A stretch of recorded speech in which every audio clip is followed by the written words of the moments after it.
So, as we are flexible in terms of our inspections and our inspectors, there may be some circumstances where a scheduled inspection cannot occur. This happened to us in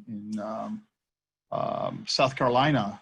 We went to do an inspection there. It was an emergency inspector, but unfortunately, the data was telling us that that particular county where the property was located was not safe. It was red. So at the very last minute, after I was personally going to go down there with my staff, we had to cancel that inspection at the last minute and wait until it is safe for us to do so. So that may happen as we restart these inspections. Now, we're going to provide significant guidance to all of us, to all the stakeholders, whether it's housing agencies, et cetera, and including the protocols that we're going to follow in terms of equipment and things that we're going to be wearing to make sure that the inspections are conducted safely. So you should have heard from me already in terms of a memo that I put out to everyone, where our target inspections resumption is the week of October 5th. So that is our expectation right now. So there's a lot of dependencies associated with the conduct of inspections. I'm going to talk a little bit about that, but right now we're targeting around the week of October 5th, and that is our hope. What I will say though is, most of the work that we're going to be doing in calendar year 2020 is not going to be with the public housing inventory because we have those FOS waivers in place. Most of the work that we're going to be doing is going to be in the multifamily portfolio, and we're going to learn through that process, right? We don't know what we don't know right now. So we'll start small, and I'm going to show you some numbers in terms of the number of inspections that we can possibly do. And then we'll scale up for that. Next slide, please. Okay. So what we want to do is talk about all the activities that are necessary for the safe resumption. I'm going to show you what are some of the concepts that we started looking at before even discussing the possibility of doing inspections. A lot of thought, a lot of time has gone into the thinking and the planning for this stage. Not just the protocols, but also the processes that we're going to follow to safely resume the inspections, a prioritization of the property. So we couldn't do all the properties because now we're behind an additional 6 months, right? So we can't just immediately catch up. It's going to take some time. So we want to target and prioritize these properties that are in most need of inspections. We're looking at things, for example, properties we haven't seen in a couple of years. We're looking at properties that score poorly the last time we were out there, or we're looking also at properties that were a field office or news articles or congressional staff are calling saying, hey, we have some issues here that we need Reac to go out and take a look at, right? And then the outcome is keep everybody involved in the process. There shouldn't be any surprises here in terms of what we're doing.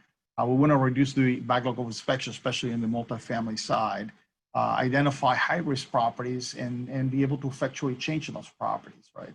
So we still have a responsibility to our families to make sure that that there's no exigent health and safety items in these units, et cetera. And some of the other things that we're looking at in terms of outcomes is what are other processes that we can follow. So in the Housing Choice Voucher Program, we started doing the remote video inspections to try to do some of the inspections using a proxy rather than having the inspector physically enter the unit. And it's been a pretty successful prototype so far for the voucher program. We're doing some testing in the public housing program as well to see how we can use technology to do some of the things that for many, many years we basically have to have boots on the ground to do. Next slide, please. So there are 3 key components that are requirements. So these are like critical things that we need for an inspection to take place. So the first one is there's got to be a prioritization to the property. So we talked about those things that are important for us to look at. So number one is the property itself a priority property. Those are the ones I want to look at first. Number 2 is the property available for us to inspect? Is it in an area that is safe for us to go? Right? We're looking at local health conditions, local safety. We're using CDC data. We're using Harvard information, and we're actually posting this to our website. So if you go to our website, you'll see in there a COVID map in terms of where the high risk areas is. And then we also have this all the way down to the county level. So for those properties that are in counties that are safe for us to go, those are the ones that we will, be able to inspect. And the last one is we have to have the inspector available, right? So is an inspector available in that area, whether it's a contract inspector or is it a HUD FTE. So next slide, please.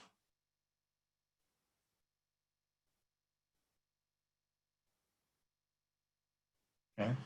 We've established what we're calling control gates. So we developed the plan for resuming the inspections, right? We cleared that. It took quite some time to get the buy-in, both from the assistant secretaries in public housing and the FHA commissioner and assistant secretary for housing, all the way up to the secretary of HUD to get that plan in place. We got that. The secretary put out a press release a few weeks back saying, "Hey, we're going to provide notification to everyone out there in terms of what we're doing. We're going to identify those localities. We've completed that, right? So we know which areas are safe for us to go. We're going to then implement some changes to our existing contracts, right? So there's going to be some things. Some of these inspections are going to be a little more expensive because now the inspectors have to purchase equipment. There may be instances where we can't do the inspection. We're going to have to pay for that inspector. A lot of different things in terms of the contractual relationships that we have with the contract inspectors. We already have the resumption of inspections, so that's already been approved. And we are working right out through the equipment component and the implementation of the actual contract changes. So we are also in the process of notifying housing agencies. So we gave you a notification, about 45 days ago, approximately, saying, "Hey, we're going to restart the inspections. Give everybody a heads up. This is coming." Now, on the individual inspections, actual buildings, now we're providing our 14-day inspection notification, which is our standard protocol for us to actually go on site, so that whether it's a housing agency or a landlord, most likely a landlord or an owner in the multifamily side, can then provide the required notification to his or her tenants that the department will be coming in and that we're going to be doing sampling of units and so forth. So that is beginning to happen right now. We are at 7 right now. And then, of course, we are going to revalidate safety and availability of property before we actually go on site. There may be cases where the best plans, do not come to fruition. If there's an outbreak of COVID, the week before, and we already scheduled inspection, we may need to, unfortunately, change the timing and cancel that inspection. Next slide, please.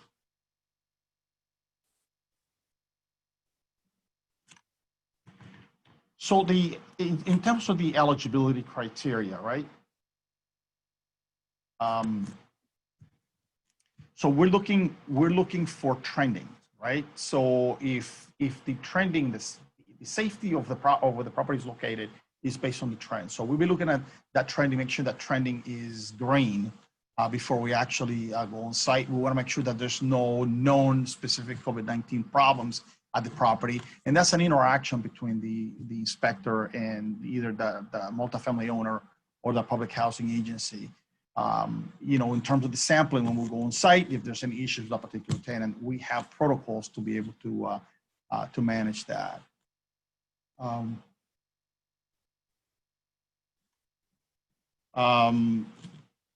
We're also going to be looking at, our office is open in that area. We want to make sure that, if we send our staff out there, that, we have a hot office in there that is open, and that we have the transportation capability to get. So we did some data analytics. Just want to give you a very high level. Is we're going to stay away for any properties that are designated as elderly and disabled for public housing purposes, or on the multifamily side, those are the 202, 811s, and 232s and 236s, so that we're going to defer those inspections to a later stage. Those are vulnerable populations. We want to make sure that we do this safely. So we're going to start with non-elderly, non-disabled properties.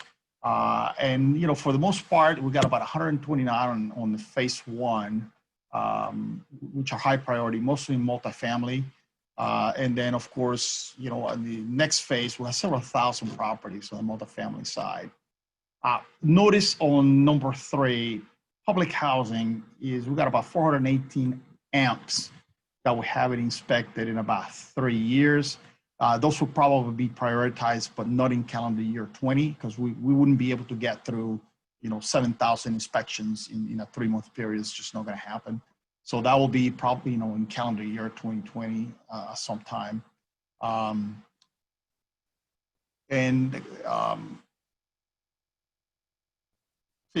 So just kind of a high-level idea for you guys to know where it is that we're thinking in terms of the total number of properties and whether or not they're inspectable.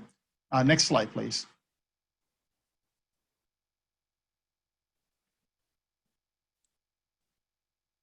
Some of the logistics that we're looking at to bring some level of comfort to our stakeholders is, you know, the availability of personal equipment is an important component of our inspections. If we don't have the equipment, we're not going to be going on site. So our inspectors will have the proper equipment to be able to enter the property and the units. Pre-inspection temperature checks and validations, notification processes for health-related issues. Other things that we're looking at right now is you know, the potential of having periodic testing of all our inspectors. Travel considerations, we want to make sure that to the maximum extent practicable, we use inspectors that are in that particular area, so minimize the use of public transportation or planes or et cetera. Looking at second wave flare-ups, and of course, we have to maintain social distancing in the units in addition to the equipment. Okay. Next slide, please. We have a very extensive protocols. You know, we try to think through all the different things. So what if a family doesn't let you in? What if a property says, you know, that, you know, in the jurisdiction that we're in, you know, we have specific guidance that says you guys can't come in or we can't go close to tenants, whatever the case may be, we have protocols for trying to address those. Important thing here is the flexibility. We don't know what we don't know. So we'll see as we start this process slowly in fiscal year 21, what are some of the things that come through. So these instructions and protocols that we've developed are our best thinking, you know, from many years of experience of doing this. But things will come to our attention that we haven't thought of, and we'll update these protocols as we go. Is the protocols for prior to the inspection, the day of the inspection, and post inspections, travel and logistics, and equipment. Next slide, please. Okay. So, you know, as part of the safety, you know, most of us, you know, as part of the pandemic, and you know, we still have to feed our families, right? So the example that I give is, you know, we go to Walmart, we go to Costco, we go to different places where there is interaction, and it's important for there to be social distancing, proper signage, and of course equipment, right? So those are the, you know, the common sense things that we are asking our inspectors and anybody that participates in the inspection process to follow. We expect our point of contacts in there to communicate any specific local restrictions. There may be restrictions that go above and beyond what is normal in one state will be different in a different state. So we have the ability in the protocol to address that. And if there's an issue that arises, we may do a couple of things. We may cancel the inspections.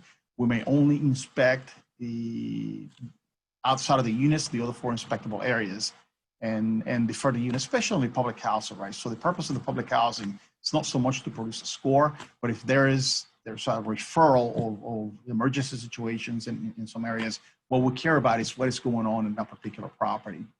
Next slide, please.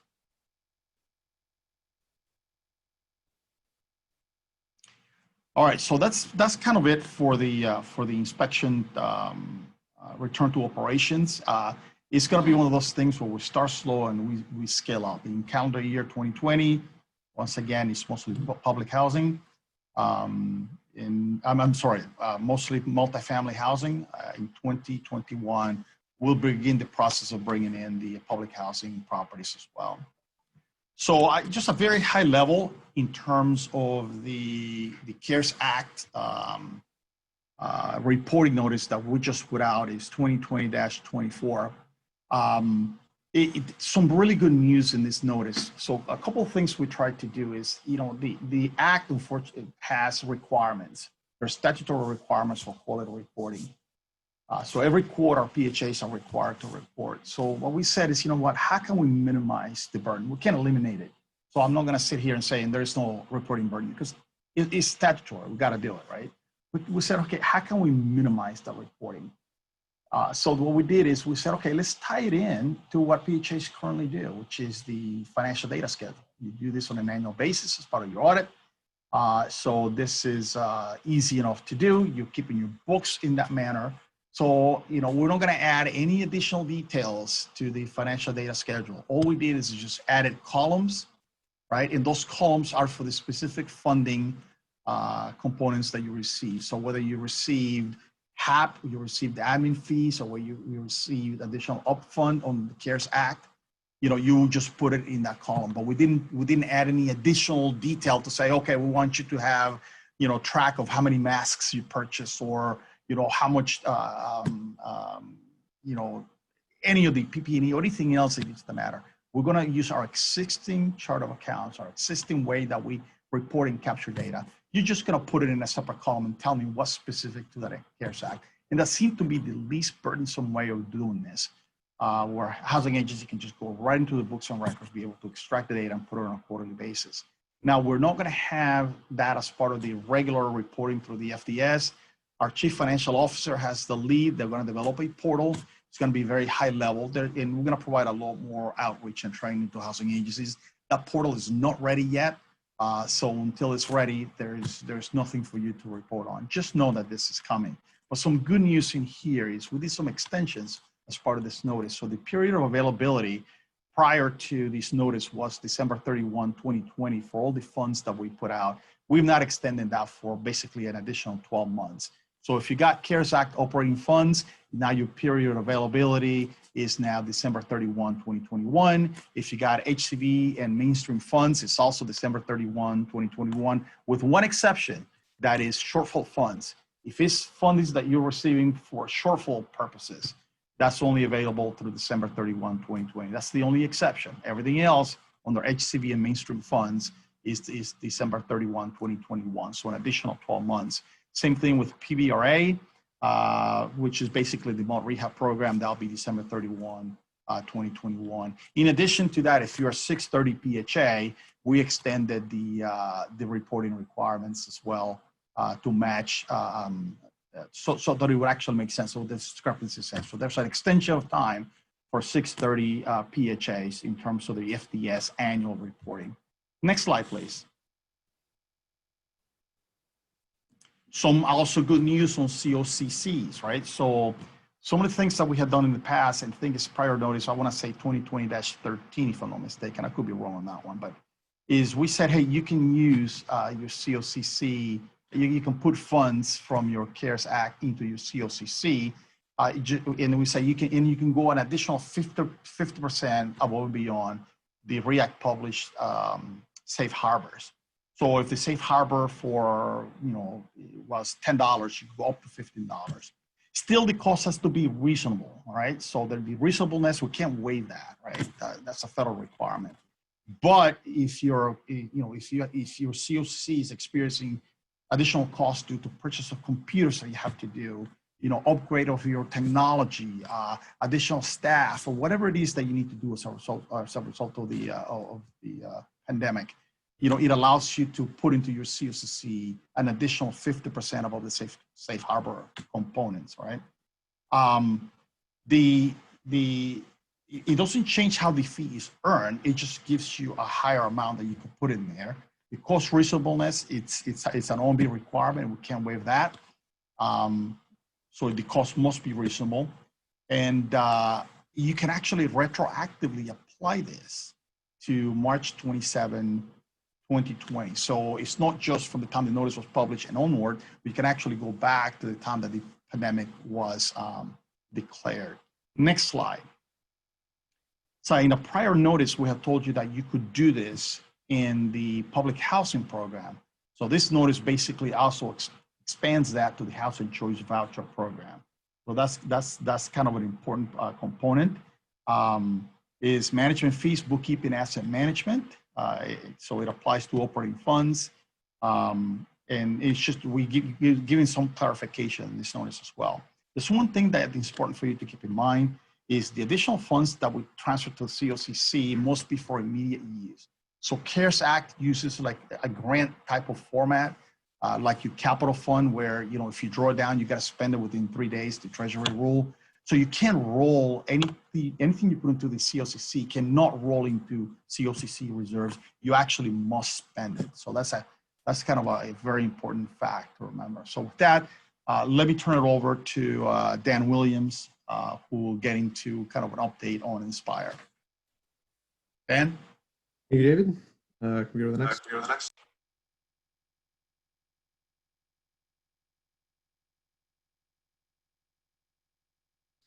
All right, glad to be here.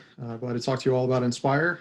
Sort of despite some of the challenges we've all faced through the COVID pandemic, we have continued to make progress. We actually have a pretty good number of volunteer properties. We saw those come through even while sort of operations were on pause in terms of field work. So we're at that 4,000 mark, a little higher total against 4,500 total volunteers. So if you might still be interested, there continues to be an opportunity to volunteer for the Nspire demonstration. Like PASS overall, we are also preparing for RTO. Because we're in demonstration, we have a little more flexibility. You know, everyone in the demonstration is volunteer. So we are looking for some of those properties who might have already restarted, you know, some of the maintenance operations, who may be willing to test things like RVI through the virtual inspection using technology like video conferencing like we're doing now, to minimize the amount of on-site contact. So some of those things we're looking at using demonstration flexibility, and we're happy to explore that. The other big updates are around the standards. We had gotten some requests to make it very clear which ones applied and in which way to the HCV program. So the version 1.3s we're calling them, those are posted on the website. Excuse me. It includes the list of life-threatening deficiencies as well as the HCV status. So one of the things Nspire is doing for the first time is having aligned standards across programs. So it'll replace UPCS, it'll replace HQS for all of HUD's major housing programs. So coupled with that is the proposed rule. So that's a mechanism we're going to use. Sorry about that. These allergies are getting me a little bit. But so we have a proposed rule. We're working with OMB on that. That sets out the legal basis for moving Nspire out of a demonstration into a permanent program. So like any proposed rule, it's an opportunity for you all to give formal feedback and input to the department in a very public way. But all the rest of the time, we want to encourage you, to sort of reach out to us and work with us. So if we go to the next slide, talk about that a little bit, right? So we're doing some things to try to stay engaged. So we have a new website. Hopefully it's easier to find information there. You can see the link in these slides that were also attached in chat. So from the website, you can look at the standards, you can read our newsletter, you can see information on the scoring model as that comes out. We expect that to be in the next couple of months. We'll be able to provide some documentation. When inspections paused, we didn't really have enough data to run the model. So we have some concepts and mock-ups that we'll be able to share hopefully soon. And then as we get further along with restarting, obviously there's going to be an IT component. We need to figure out how all the data exchange factors are going to work. And then as we, over the next probably 3 to 4 months, so this calendar year, one of the big goals is to more closely align the two demonstration programs. So some of you may be aware that HUD was also running a voucher demonstration to test new inspection standards. That was called UPCSV. That program is now migrating to Nspire. So we will be testing the new standards and protocols across both programs so that we'll be able to show that clear alignment across public housing, multifamily, and HCV. So you'll start to hear more about that as well. Next slide. So here's a timeline of major milestones. Some of these are sort of moved out of order, again, in response to the COVID emergency. So that today marker is probably a little further to the right. So some of the components are having to go in a natural order because we already have started the standards migration on the HCV side, but the scoring model is a little bit delayed in terms of ability to run it and spit out actual numbers that would sort of make sense in context. The other thing we want to sort of clearly communicate here is our commitment to transparency. So like we do today for UPCS-based inspections, we will publish, in addition to regulation, some supplemental notices in the Federal Register with an opportunity for, again, more formal public comment. So it'll be one or more notices that cover the standards, the scoring approach and methodology, as well as those administrative things like sampling, self-inspections, how you submit appeals, those types of things. So all those process type stuff will be in a notice. So that we're clearly communicating what the expectations are and showing that sort of transparency and accountability. Go to the next slide. All right, so like every government agency, we love our acronyms. And so we have another one for Nspire. And this is sort of my sales pitch to you to ask you to volunteer, right? So if you are in the demonstration, there are quite a few benefits, and we'll walk through a few of them on the next couple slides. Go to the next one. So I'd say the biggest point of involvement is having that access, that direct access to shape the standards. So when we do field work under Nspire and the demonstration, it's a little bit different than a regular Reac inspection. We're there to collaborate with you, to talk to your maintenance staff, whoever's sort of with us in that event. Do these standards make sense in the context we're seeing them in the field? Where would you put them in your work order plan? Does the health and safety status make sense, right? Something you take care of right away? Is it something you take care of a little bit later? We want to use that interaction and collaboration to really calibrate the standards because they're foundational to everything. But if we don't have a strong foundation of standards, the scoring model probably won't make sense. Some of our administrative things won't make sense. So we need to agree that the standards make sense, they're accurate, they're reasonable, and that we've explained them in a way through some of our justifications in that document itself that you understand what HUD's concern is with any particular issue. So another sales pitch here. We're posting on the website. We've had a few revisions. We're working through continuous input as we get public comments. They're there. We've tried to make giving feedback as easy as possible. Within each standard, you can just click a link and it pops up a little email box. So you can send us your direct input on a particular standard or deficiency. So encourage everybody to go take a look at what's there. Go to the next slide. This is another big benefit. So once you enter and are accepted in the Nspire demonstration, your UPCS inspections stop. So you will carry forward your most recent Reac UPCS score. So if a year ago you scored a 90, you volunteer for the demonstration and you get accepted, you're going to keep that 90 as long as Nspire is happening until we start rebaselining under the Nspire standards at some point after the demonstration ends. So it's a kind of that risk trade-off there. And that's why we're running a demonstration so you don't get 2 inspections. You would only get the Nspire inspection. You wouldn't also be getting a UPCS. So that's another advantage of volunteering. Next slide. Something we've heard from a lot of stakeholders is that they want to be sort of that early adopter. They want to know what's going on. They want to make sure they're aligning their maintenance practices and programs so that they're ready for Nspire when it rolls out. So this is another opportunity to do that. You have that more direct line to HUD. There is a technical assistance provider who can give technical assistance to participants in the demonstration. We will be publishing sort of general materials for everyone, but sort of that more one-on-one collaboration and sort of direct line back is a big advantage because it helps you get ready as we make that transition. Next slide. Sort of already talked about this, but just to clarify again, at some point in the demonstration, we will issue advisory scores. Like I said on the earlier one, we need a little bit more data to make the model spit out numbers that make sense. But so any scores we issue during Nspire will be advisory, which means that number that comes out isn't directly actionable. Whatever it is just sort of what you would score or the model real. And then we were looking at possibly doing advisory scores even a year after sort of formal implementation because we need to rebaseline the portfolio. So I know that's a question we get on some of these. If I get a score, what does that mean? It really is just informative, right? It tells you if Nspire was live and effective today, here's how your property would have rated. Self-inspections, I know that's something we probably could have communicated a little more clearly in the past. That's really a risk input. So one of the conditions of signing up for the demonstration, and for public housing, it's already statutory, but it's that you do self-inspection of units and you submit us the results. Obviously, under the pandemic, many self-inspections were shut down to minimize entry into units. So we're being flexible during that time. But sort of that's something that's part of Nspire going forward. Of want to make sure you understand the condition of the units. HUD wants to have that as a risk tool. So we're not scoring it. You're not going to see that as part of your Nspire inspection score.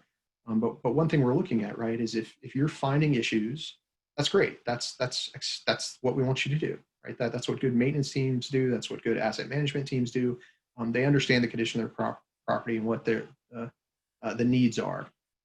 So if HUD is aware that you're finding those things, and when we do an Nspire inspection, you score well, that may allow us to do things like give additional incentives. Maybe instead of the maximum time between inspections being 3 years, maybe it's 4 years, maybe it's 5 years. Maybe there are other additional incentives we could offer because our risk confidence is better, right? We know you're a good property because you're finding the things. When we go do our inspection, we're not finding them. That means you're taking care of them. So really, it's that balancing, right? It's an industry best practice to do it. So we want to reward those who are following best practices. Next slide. And then training for the future. I've already talked about this a little bit. One thing I would like to highlight is some of the workshops and listening sessions. We've done a few already. There will be more coming in FY21. So through that October timeframe, there's a couple more we're having the planning stage. It may slow down a little bit over the holidays and then restarting thereafter. But sort of demonstration properties get sort of seating preference, if you will, at some of those events. And then, where there's availability, we try to make them available more broadly. And we're also doing webinars that are posted to the website so that folks who may not have been able to participate in a workshop, focus group, or listening session can still get the benefit to some extent of what was discussed. Next slide. Volunteering is relatively easy. Like all things Nspire, you just go to the website and you can enter one or many properties. So we get that question sometimes of, do I have to volunteer my entire portfolio? The answer is no. You can volunteer one property, you can volunteer 2 properties, you can volunteer all your properties, and each property is considered on a case-by-case basis. We do check with the field office to make sure that property is not very high risk, and for the most part, very few have been sort of denied. So once you have volunteered, we are posting regular updates to the website on the list of volunteers and the list of properties who were inspected. So if you believe you've either volunteered or been accepted, but you don't see your name there, just shoot us a note and we'll run that to ground for you. Next slide. Talked about some of this. We have completed several of these workshops and webinars. They focus mostly on the standards, taking an individual standard or two and working through them one by one, getting kind of on the ground practitioner input into them to help us refine them. So those will continue. You can also go to the website to sign up for the newsletter. We try to summarize what we've done over that prior month or two to help let everybody know how Nspire is going.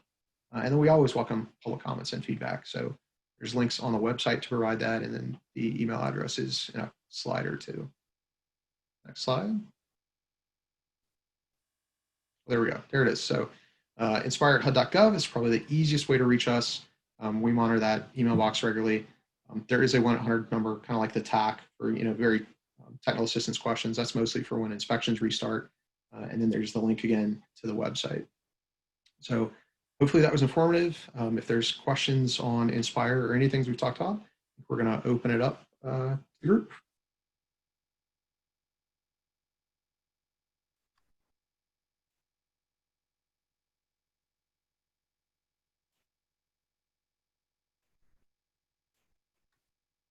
Feel free to just ask or type it into chat.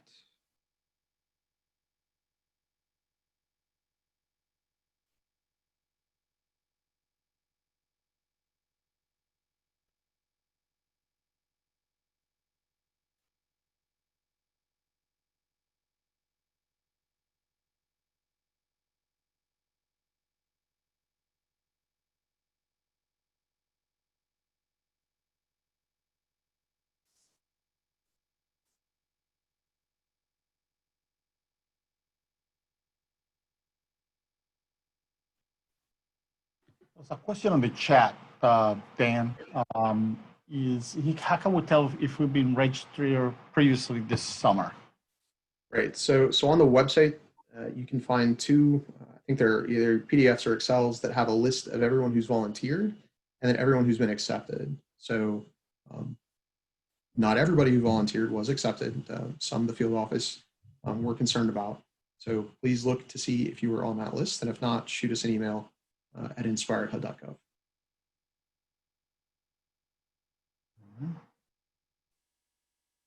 As we get to going on these inspections, David, what is your thoughts or plans if you show up to a housing authority property, the resident who is chosen either A, is not feeling well, has symptoms, or B, just doesn't feel comfortable with an inspector going in? Because obviously that's what we're dealing with, sometimes.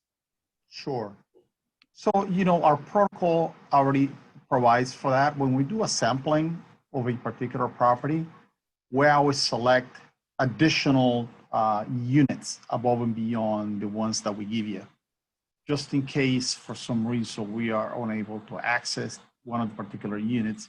So we basically just select another one as a replacement, and we can still say something about the population in that particular development and provide a score. So our protocols do provide for that. If it's something a little more serious where you believe in the particular development, there's actually, people getting sick, and it's not just one or two, it's something that we really need to be concerned about. We need to know that up front, because the last thing that we want to do is to be there and either be put at risk or put others at risk. So if something that comes to your attention that we need to know, just talk to your inspector. And then we'll deal with the field office in terms of what's the best course of action. And we have multiple courses of action. One of those courses of action is cancel the inspection. Others is to do the other 4 inspectable areas, stay away from the unit. Other course of action is pick a different unit. We're going to play this by ear. It's going to take some trial and error to make sure we get this right. And with time, we'll get there. But right now is our intent for the last quarter of this year is just to get restarted, learn and know what we don't know today in terms of what needs to take place. So right now we're playing it extremely safe. We're basically saying if the county has been green for the past 6 reporting periods, which means the past 6 weeks, which is about 45 days or so, then we'll go, right? So, out of 300 and somewhat counties throughout the United States, I think it's only about 30 meet those requirements now.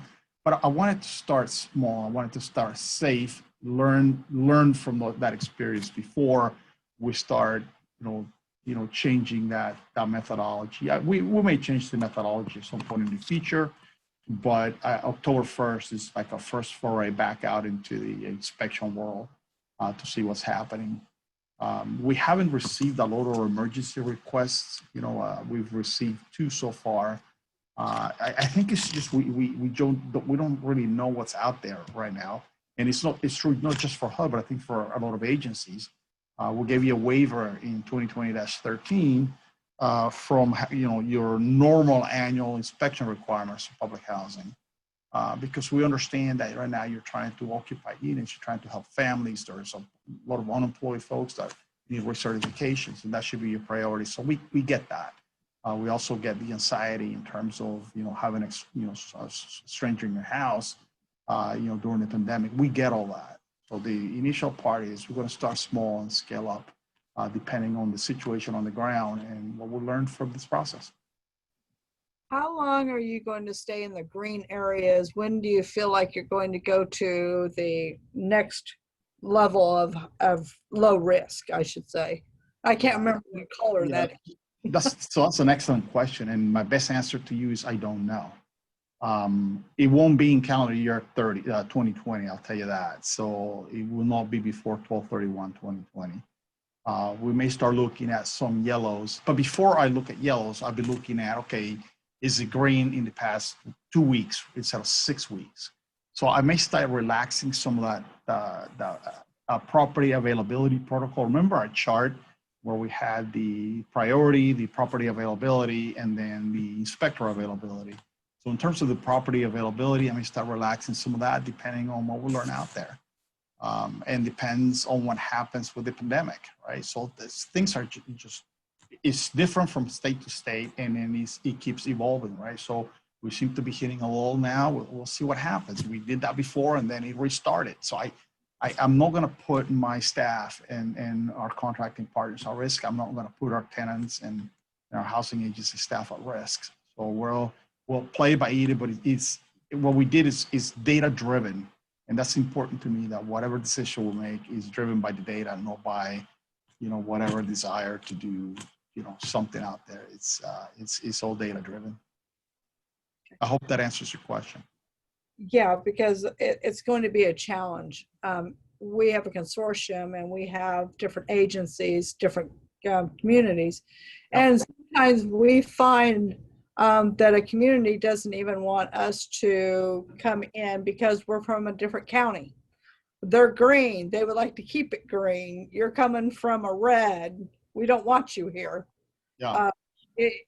And it's real, and I get it. And I'm very sensitive to everybody's feelings, but that I think the department needs to be just as sensitive of what they're feeling as well. We're not making it up, it's reality. Yeah, no, I understand that concern. Actually, it's one of the things we discussed as part of our protocol, especially as it relates to travel. That's what we want, is to the maximum extent practicable to use inspector that in that particular area, rather than bringing somebody, for example, from out of town that has to get on a plane, that may be from areas of the county where there's high risk. All those sort of things that we take into account in terms of making the selection, in terms of the inspector availability. So remember, there's inspector availability, there's property availability, and property priority. So all those things are things that we're looking at as part of our protocol. Those are things we actually thought through. So we know that we heard from industry in terms of new challenges as well with your residents. So we get it. Okay, thank you. You're welcome. I think there's a follow-up Nspire. When will we be contacted? I assume that's about restarting inspections. So similar answer to what David gave, but a little bit different in that we've already had a few properties reach out to us saying, hey, I'm restarting my maintenance activities. So I'm interested in either, an early, sort of being an early adopter, right? If they're re-entering, we may be able to accommodate somebody re-entering with us, as well as testing the remote inspection. So the early part of the Nspire fieldwork is going to be around validating standards. We're not going to be as concerned about hitting all the areas, meeting samples. It's really, do these standards work when applied in the field? So we're exploring ways to couple that with the restart of maintenance activities at some of these properties, potentially with the remote video streaming, to start that a little earlier. And like I said, we've had a few who've reached out and sort of said, "Yep, I'll do it. Let's make it happen." But otherwise, the normal sort of field work will follow a very similar cautious path that the remaining inspections are.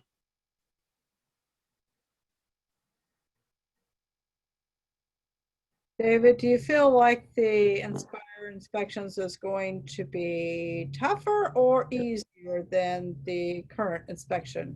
I'm sure that's on a lot of people's mind. Tougher in terms of more difficult to do, or tougher in terms of the scoring model? Realistically, logistics of a property being able to maintain that level of inspection at all times. The condition of the property. Yeah, so Dan's the expert in this area. Dan, you wanna take a crack at answering that? Yeah, it's hard to say, more difficult or not, right? What we've seen over time is properties adjusting their maintenance behavior to match UPCS, which in some cases is fine because they're otherwise good properties and are taking care of the other stuff too. In some circumstances, it's creating weird results where the priority isn't really being given to those things that would matter, sort of independent of HUD's involvement. And that may be a bit of a transition. But our goal with the standards themselves, we're calling it critical to quality items. These are the most focused, limited set of indicators that we think we can apply. So it's not that they're harder, it's that they're more focused. And it's predominantly around health and safety impacts, functional operability impacts, less so the stuff that we hear complaints about UPCS today of why are you deciding that it doesn't matter. So if you looked side by side, they're probably not that different, but it definitely is trying to focus on those things that are most critical. We don't know how it's going to shake out because we haven't seen the inspections. Well, there's the joke that is, when a Reac inspector comes on site, the Home Depot sells out of mulch. We're concentrating on the wrong things. And I actually saw a perfect example of this in Pasco County in Florida. I had a very irate chairman of the board of the housing authority there say, Dave, we just spent millions of dollars on these units. We just replaced all the kitchen cabinets. We, replaced the air conditioning units. We've been spraying to make sure, because there's a lot of pests down in South Florida. So there's, making sure that the exterminators were there on site. We've done a lot of good things on these units. We spent an awful lot of money, a big investment on this unit, on this property. All right, so we didn't do the grass nicely or whatever, and we got a score that was as bad, actually worse, than our prior inspectors before we actually inspected. And we started looking at that. So I sent one of my guys to do a UPCS inspection. I sent another guy to do kind of an Nspire walkthrough, just to kind of point the fact that if you're making your investment and putting the time on the things that are report to a resident, this is what the secretary kind of cares deeply about, is he cares about where the families reside, what is happening in that unit, what is happening to that, where that tenant is and their family are spending their time, rather than the mulch and the other things, what is it, protruding vegetation or so. I've heard this term so many times. It's an ongoing joke on the protruding vegetation and things of that nature that causes a property to lose inordinate amount of points, but it doesn't really improve the life of the resident in a way that matters. Like, for example, an exigent health safety item in a particular unit. And the units are just not weighted, right? The units are capped. So there's a disconnect right here. And this inspection protocol has been with us for about 20 years. We did not take the time, this is one of the GAO findings, to go back and say, okay, what have we learned from 20 years of doing inspections? Are we looking at the right thing? And this is where Nspire came about. It's a realization that, we have a lot of data. We may not be looking at the right things. We have properties that are passing inspections. When you actually go inside, there are atrocious properties. And there are properties that are good properties that are getting scores that are very low, and, we consider them high risk, when in fact, we've actually made some good investments in that property. So it was eye-opening for me when I did that visit.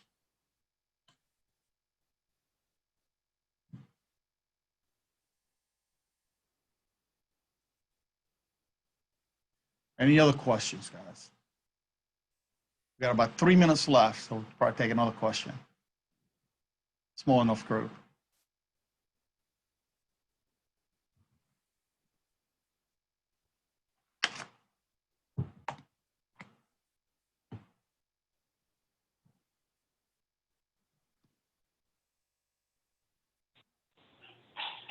Also, if you have questions later that you think of, Dan and David's information is in the platform. So in the virtual platform, so if you want to contact them or ask them any questions, you're more than welcome to do it through that. So. Well, if there are any additional questions I want to for the time, I appreciate the opportunity to talk to you. Hope